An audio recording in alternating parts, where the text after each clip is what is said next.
Hey Rockstars, how's it going? Today I'm going to be talking about a whole bunch of Kickstarter news. So I'm going to be talking about some stuff that's available right now, some stuff that just completed you can late pledge, and then some stuff that might even be coming up. Then I'm going to end on a few different things relating to Legend of Signum, and that'll be kind of interesting. That'll actually spawn a whole nother video on its own, so stay tuned for that. But for this one, let's get to it.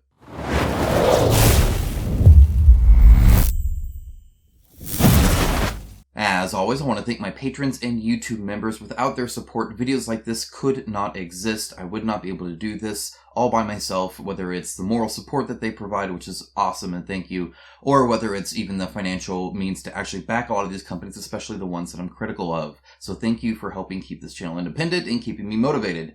Additionally, all of you guys down there in the comments below that are just interacting with me and telling me your opinion or anything like that, that's awesome. Liking the video is great. Honestly, it probably affects me more than it should. I just really want my videos to be useful to you guys, and so knowing that they are is a huge, huge blessing. So thank you for that. Additionally, if you're pausing the ad block or following those links to the merch store or the Amazon or anything like that, that helps a ton, and thank you to that. But regardless of any of that, thanks for being here. Let's get to it. Alright, I'm going to start out with Aaliyah and something shiny. I think it's Aaliyah. I don't know how you'd pronounce that. This is a very cute campaign. It's not something that I would actively play except with my kids, which is kind of what has me going here. So I have a 10-year-old daughter and a 7-year-old daughter that I think would love the crap out of this game. You can even get a plushie, which is pretty cool. It looks really cute. So it's by Ice Mix. I'd not heard of them before, but it's kind of it's an interesting game because you can explore kind of a little map, a little area, that is, where is that? Right here. So you can explore the little map area, but otherwise, mostly what you're getting are these cards that you have this deck, and then you play the card down here, and you can either pass it to the right or left, and that kind of makes the deck coming up. So events can happen again, or maybe they don't happen again, or they lead to something else, and you have to make a decision based off that. It looks like they have kind of the little comic booklets, which is adorable. A few dice and tokens. Well, I guess 100 plus isn't a few. And then you have these like different chapters of the story. I mean, it looks interesting. It's just maybe a little light for my taste, but a lot of people like these kind of very light, fluffy games, and it certainly has a character, which is what I mostly appreciate, and a plushie. Next up, we have Overlord, a boss monster adventure. Now, again, this is a lighter game than I would normally play, but man, does it hit the nostalgia hard. It has some fantastic art direction and graphics. I mean, it is spot on with the games that I grew up playing, and I think that's awesome.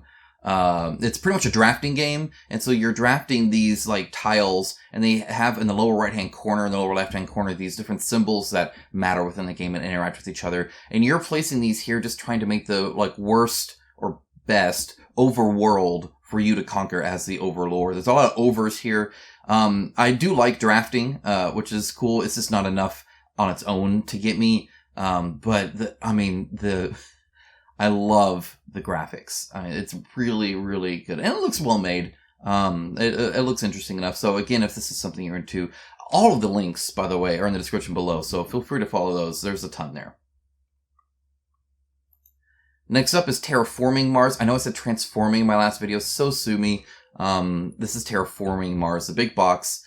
And this looks pretty darn good. It's got a whole lot of 3D tiles. It's very premiumed out. Now, my understanding is it is pretty expensive, especially just for a box. But you're getting these like nice dividers, and it just, if you want to pimp out your Terraforming Mars, this is the way to do it. It's got pretty much everything you could want, which I think looks very, very cool. Next up, we have Dinosaur 1944 by Peterson Games. This is his 31st Kickstarter, so he's putting Come On up for its run, and I think he'll probably win when it comes to just spamming these out. It's got cool dinosaur, so I mean, it's just Dino D-Day, but Sandy Peterson style. The cost of it looks pretty good. It's like $80, which is not bad at all. I don't know about the gameplay, and in fact, the more I see Sandy Peterson as the sole developer of this stuff, make game after game after game. I always kind of worry that not enough love and care is put into doing it. So you can make a game conceptually quite easily. You're like, okay, I'm going to have drafting, and I'm going to have dungeon crawling and skirmish, and I'm going to put it in here with a shared resource or something like that. But then that fine tuning and that careful minutia, I think, is what holds a lot of games back. Whenever I get a game from Kickstarter that is bad or that has problems, I think it's because it just needed a little bit longer in the oven. And so I worry that he's just spamming these too fast. My take on it. I guess we'll see. Does look cool though. You do get dinosaur miniatures. I imagine also with dinosaurs, you kind of use toys. They sell a lot of, my son has a lot of these, still to this day.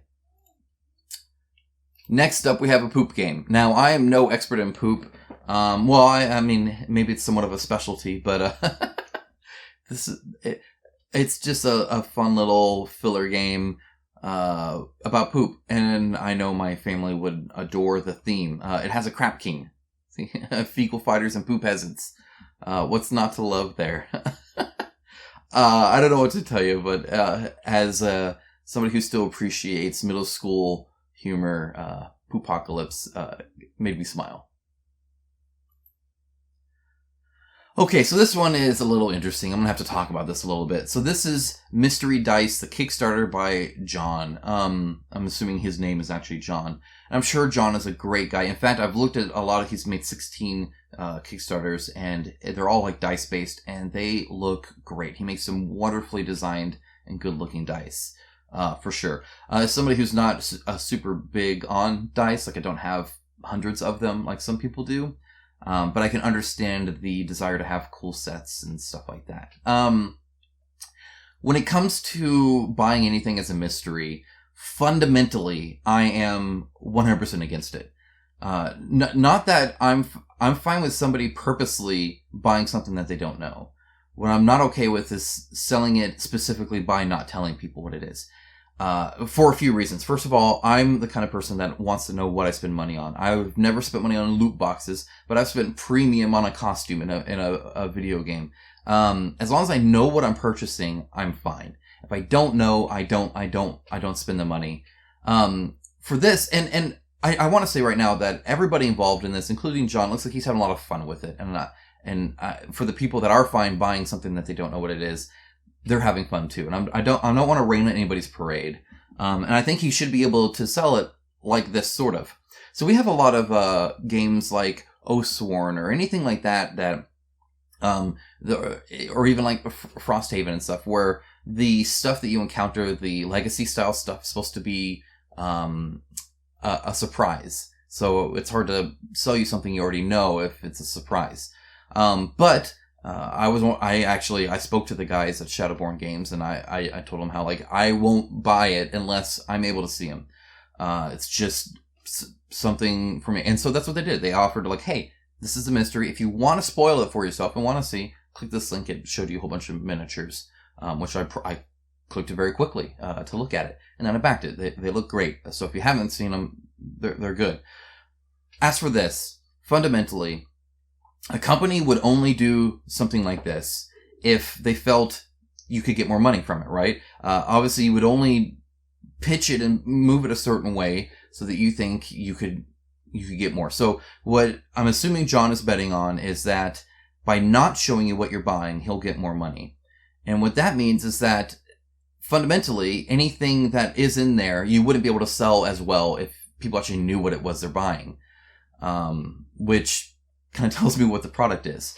And again, I'm sure they're fantastic dice and they're well designed. I guess just fundamentally, if it's not a good enough product to show me and tell me how good of it is, I don't want it. If you have to hide it in a box to try and make more money, then it must not be the cat's pajamas or the bee's knees. None of that is involved there if you can't just show me what it is. So, if it's tied to gameplay and it's a theme like that, I can understand wanting to hide some. If it's just a pair of dice, I feel like you should just show the dice that you're going to do. And in fact, I'm assuming, especially Kickstarter, he doesn't even know what they are yet. And that's neither here nor there. Just, and he's from Secret Town, California, which is very fitting. That's funny. If your product isn't good enough to sell on its own, Don't put it in a box and say, buy some mystery stuff, in the hopes of getting more money. I'm just fundamentally against it. I can't be okay with that, at all. Okay, this is kind of interesting. This is by LMS Light, or Ludus Magnus Studios Light. They made another company that's going to focus on lighter board games. In this case, Sherwood Bandits is a preview link, so link in the description below to that. You can go and check it out. It's doing their thumb people. Again, anytime you put light in there, I'm typically not interested. I like big honkin' board games that take up way too much shelf space and have a ton of plastic and components to it. I still like those streamlined, which is kind of ironic, and a lot of it's just the genre. So I like dungeon crawls, and dungeon crawls, you can do a lot of story-based stuff and expansions and parties and stuff like that. I also like a lot of skirmish games, which again, the more options you have in building an army, the better it is. So you have a lot of those kind of stuff. So some of it's just the types of games that I like. But anyway, with this, it's just interesting because Ludus Magnus Studio proper is having problems financially to like send their product out, so they had to ask for like $15, and then they're saying how even in like the Dungeonology, well, we'll pay for part of Wave 2, which leads me to worry that they're going to charge more for the Dungeonology as well. So on one hand, it's like, well, then why are you making a whole nother company, right, if you can't even handle your first one? On the other hand, first of all, this is not that uncommon. I know Awakened Realms has their own light version as well, but by making smaller games, ideally, you can be more efficient at it and actually start making a lot more profit. And hopefully that then feeds into the other company in some way to where they're okay doing those big games because, if nothing else, the small games are kind of like a corporation does multiple things. Like, well, this division, like Sony with their game division makes a lot of money, and that'll offset this division that isn't as highly profitable, or maybe not profitable at all. So hopefully it's something like that, in which case I am pretty supportive of it, though definitely not for me. Next up is Dawnshade. It successfully funded, and it is now available for Let Pledge, so you can late pledge it. This was another game that the eyes freaked me out. I don't know what it is with eyes, but if they're done weird, they just, and I don't know. The art style is very unique. The box shape is very unique. So this is the box shape. They're like, screw you, Calyx shelves. I'm gonna be like that, and maybe that fits in a Calyx shelf somehow. I don't know, but it'll certainly look different. Supposedly it's very RPG-like. I didn't really look into it. But that's what they said, and unique art style, unique game by the looks of it, and you can now late pledge it. Now this is big. Speaking of late pledges, Monolith, who's doing Conan, has now decided to reprint the 3 big box expansions. You can see Nordheim there. The other ones are actually up above. I have all 3, and they come highly, highly recommended. Now, before I go into what each one is, this is the first big real risks they've taken. And so hopefully it doesn't bite them in the butt. So they sent out a survey asking, would you buy these if we reprinted them? And based off of the people who said yes, they've decided to go ahead and do it. Which means if you did do that survey and you said yes, you should probably go ahead and do it like you said you would. Of course, things happen, and if you can't, you can't. That's fine, or you don't want to anymore. But ideally, they get that plus more, right? Just so that they can keep making more Conan stuff, and a selfish reason because I love Conan. The expansions, actually, if you're going to get any add-ons, I'd get these before anything else. They are so unique. The fact that they come with new game boards adds a huge amount, and they're all themed well. So you have like Nordheim here, the blue one, the one that's behind me. Its map on one side is like a king of the hill, but the hill is full of like snow and like death from a battle, and so it's really hard movement. You get that plus like the crows that kind of block you a little bit, and it gives a whole different feel to it, and it has some unique scenarios. And then, like I said, they have the crows, and then they have like the frost giants, stuff like that. The Stygia expansion, you get like this weird maze-like secret tunnels everywhere, underground lair. They have the poison counters and tokens that block your ability to do as much stuff on your hero turn. Trust me, these are really, really good. They're well done, and if you like Conan, you should have these 3 expansions, if at all possible. They're really good. Oh, and before we move off from that, I just wanted to say that they also said that this might be the last time they're reprinting it. And that's not to say that, oh no, FOMO, you should get it. It's that Monolith as a whole is wanting to move forward, not constantly focus on backwards. So, in other words, they want us to keep making new stuff, and that's not beyond the Monolith stuff. That's for Conan, and how the gameplay is. But they want to focus on getting the more and more new stuff. So if they're going to take a risk, they'd rather take a risk on something new versus reprinting old stuff. And I can understand that. Hopefully, somewhere down the line, they can still offer this, whether it's on their inevitable online store or something like that. We'll see. But regardless, I think that that's probably a good mindset to have, right? So always look forward. You don't want to be the band that hasn't made an album in 20 years but still is on tour. Next up, Monumental African Empires. This was actually kind of interesting. It's doing quite well, by the way. People were a little bummed that they couldn't really get the core box without getting the African Empires. And I can understand them being like, well, hey, focus on the new stuff again. But they listened, and now you can have the core box pledge, which I think is awesome of them to do. More consumer choice means I get to pick what I want, and that's a good thing. As you guys know, I sponsored Obsidian a little bit and showed them, on my channel. It's a very indie game with some beautiful art, some cool kind of map, tile placement, drafting kind of thing, and then obviously the battle on top of it, which is kind of interesting. But anyway, you can pledge it now, so link down below if you are interested in that. And again, the art is just beautiful. Love the art, so really excited about that. Speaking of beautiful, Valor and Villainy had another update, and it's looking great. The tray, if you notice, the miniatures are not snapping, which means you can paint them to your heart's content, which is awesome. Also, I'll direct your attention to these cards. They spoke specifically about making sure that it worked with sleeves, which again is awesome. The fact that they're putting this much effort into the consumer side of the equation, not just their shipping obligations, is great. Good for them. Okay, now this I'm going to report on, but I'm not going to speak too much about it just because I don't know enough about the industry in this aspect. So, Alliance Game Distributors is like the #1 North American wholesale hobby games distributor, right? In other words, as if you have a friendly local gaming store, you would work with Alliance to get your product, right? And Asmodee, which is like the big conglomerate that owns most of the industry at retail, it seems. They own Fantasy Flight Games and all these other companies are actually owned by this Asmodee corporation. You can think of them as the corporate overlords of the industry that hold way more sway than they should.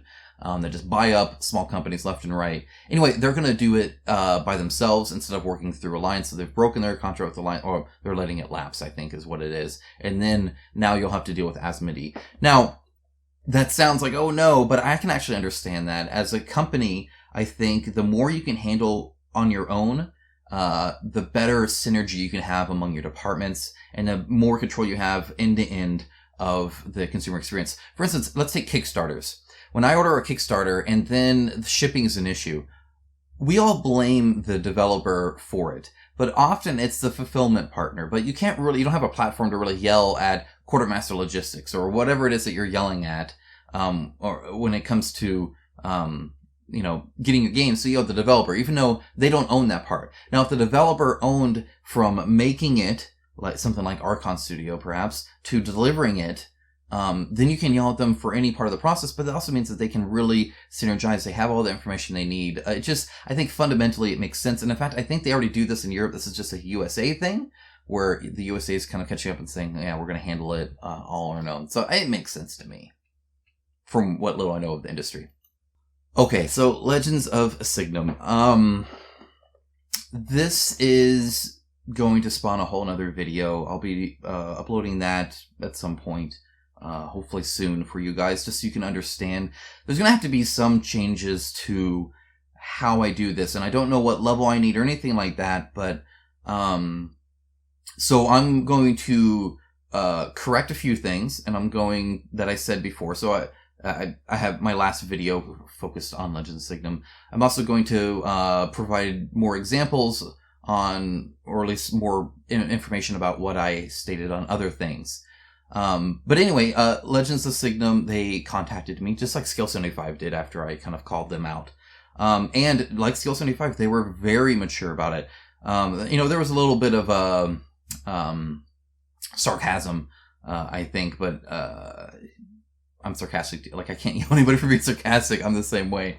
Anyway, no, they actually handled that because that's a high level of criticism that I provided.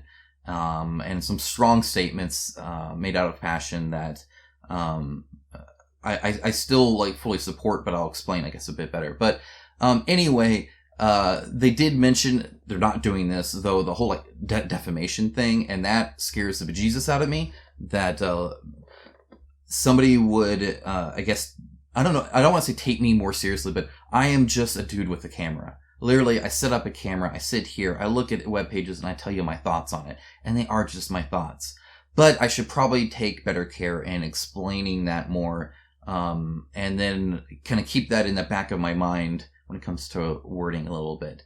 Now, I'll talk more later. So, Legends of Signum, first thing first, I said that they were from Russia. That was based off memory, based off of a BGG article when their first game was frozen from Kickstarter because somebody was threatening legal action.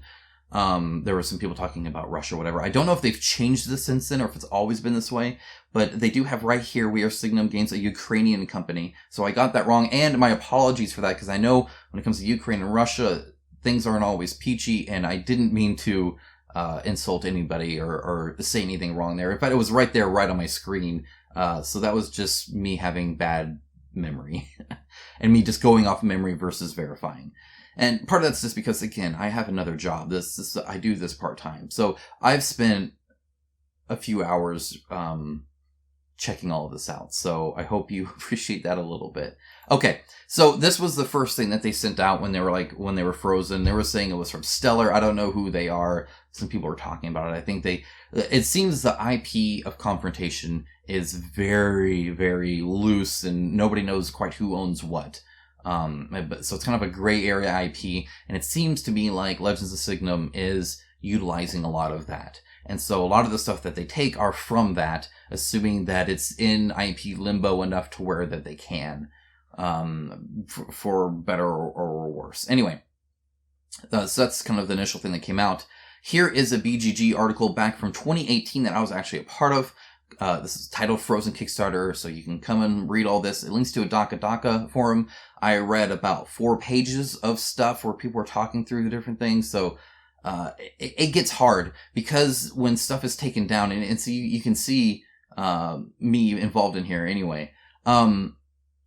When it comes to takedowns online, it's very hard to find it again. You can see this guy linking to a web archive, just trying to find different stuff that's out there. And it's really hard, to the point where I remember I actually commented about this, right? This link doesn't work anymore. If you go to this link, it does not resolve, right? It doesn't do anything. It just takes you to their web page. But it does link to this, and I remember talking specifically about this. So the Guild of Merchants set came with these like fan ladies that they have that see, here's the Guild of Merchants here. I do not believe this is the same set. I can't remember if the specific miniature was a part of it. I feel like it was, and this was changed, but perhaps not. It's been so long, and again, it's not like I can find it. Here's this fan lady here, though, and I'll show you an example. So if I'm not mistaken, there were several that were just like this. Like, even holding the fan the same way, that's no longer available. However, I was able to find another one based off the same thing. So here she is here on the Signum Games thing, where you can buy the lady from, and this is what's weird to me. So this is Cadwallon or whatever it is, which I think was based in Confrontation, but this says Fantasy Flight Games and Dust Games on it. So I don't know. It's way confusing. I didn't game back then. I don't know what was going on with Confrontation or Cadwallon or whatever. But just to point out that Cadwallon.com sells the exact same miniature. My assumption, and there's a Legend of Signum here, is that Legends of Signum guys own this website as well, Cadwallon.com. You can see Legends of Signum there, right by Rackham Confrontation. Told you about how Rackham, who is a dissolved company, used to do Confrontation. Looks like they kind of taken up the mantle there. So maybe they own the rights. I don't know anymore. I literally don't. But when it comes to something like Paul Bonner art being stolen. So one of the things in the email that they said was like, hey, we don't know what this miniature is, but we're able to find it on this random legendarian.com website right there. Well, this site sells a lot of the same stuff. For instance, I know specifically this is also on casualin.com, this exact same miniature. And in fact, when I pointed out that that's why I assumed that they sold, is because they have the exact same style background on a lot of their stuff. And the one that I was linked to is from casualin.com. Now, this doesn't resolve to anything anymore. So again, they've obviously taken it down, or it's been moved and I just wasn't able to find it. I looked through about 450 of the 600 plus miniatures in just one of the sections, and I stopped. I don't have enough time in my day I'm already late enough on this video to go through all of it to try and find it. I'm just explaining this is why I did it, because you hosted the image on a website that I'm assuming you own, because they sell the exact same things that you sell on your own website named after your company. Whether that's right or wrong, I don't know. You internet sleuths can go figure that out. That's just me clarifying. So, anyway, moving back onto here. That's why I said what I said. And of course, it's all my opinion, and I'm not a news anchor or anything like that. And you should do your own due diligence on figuring out whether or not you're okay with that. It looks to me like confrontation is just in limbo. And so what they did here was they just took a whole bunch of confrontation stuff and kept the spirit alive, kind of thing, in their own style game. And are just kind of riding that wave. Now, if you're okay with that, then go ahead and back. If you're not okay with that, then don't back. My understanding is their miniatures are very nice. I was interested until this happened, I was going to back the game because I thought the miniatures looked cool. I actually like card combat. It even had some like building stuff, which I appreciated. And then this happened, and then everybody's, freaking out on, the BGG, like, oh, look, they took this from Confrontation, this from Confrontation, and whatever. And then stuff like the fan ladies, I think they're just gone. I can't even see them anymore.